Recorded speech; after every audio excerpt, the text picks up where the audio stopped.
Hey guys, Brian delivers you the goods here. I'm returning to you this early evening for another album review for Zedd, Telos, the new album I got a chance to listen to for myself. Sorry about the background noise.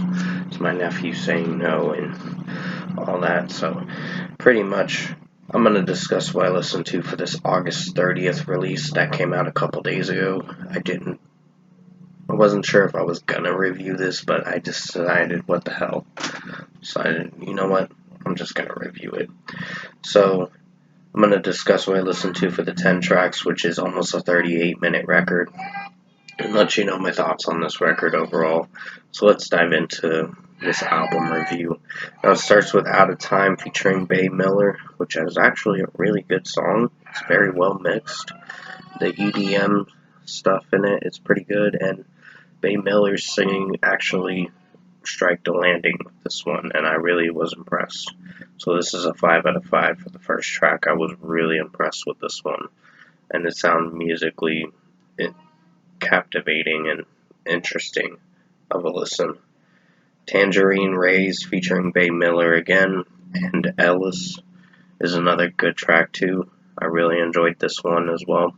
So this is another 5 out of 5. This track did blow me out of the water with how amazing it was sung, and just execution-wise, this track worked. Shanti featuring Gray, sorry about the background noise. Shanti featuring Gray is a pretty good song in some way. The mixing has its quirky moments where I don't know if I can feel for it or not, but execution-wise, it works to its extent and makes it an interesting song to listen. So 4.75 out of 5. Sorry about the background noise again. No Gravity featuring Bava is actually a pretty good song in its own way. I just think there are moments where I like it and moments where I'm having my critiques about it. With how it's sung basically by Bava, there are some moments where it's fine, but it's mostly the mixing that feels a little toned down a bit. So I'd give this a 4.75 out of 5. Sona featuring the Olam, I believe is how you pronounce it. Olam or something. It's a certain musical group, I think. And this actually was pretty good in its own way. Mixing wise, I think it's well mixed to an extent. There are some critiques with the mixing, like some hit and miss moments throughout the mixing of this instrumental track, but execution wise, it performed pretty good in its own way. So 4.75 out of 5. Lucky featuring Remy Wolf is a pretty good song in its own way. I'd give this a 4.75 out of 5. Lucky actually sounded good.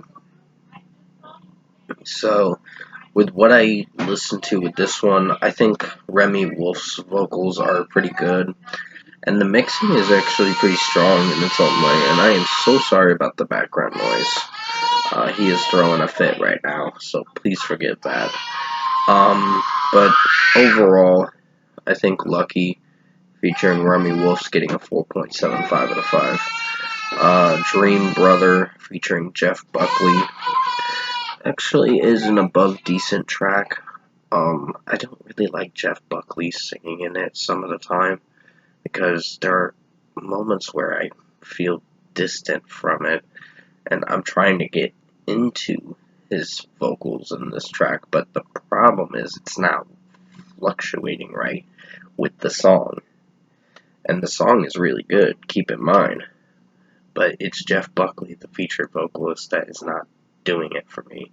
But overall, it's above decent, so 4.25 out of 5. Then comes Dissensus featuring Dora Jar and Mesto. Actually was a solid track. It's good in its own way, so I'd give this a 4.5 out of 5 for this one. Dora Jar sounded good vocally in this one, and I'm sorry about that background noise. I think execution-wise, it worked to a degree for what it was going for, so 4.5 out of 5. Then comes Automatic Yes, featuring John Mayer.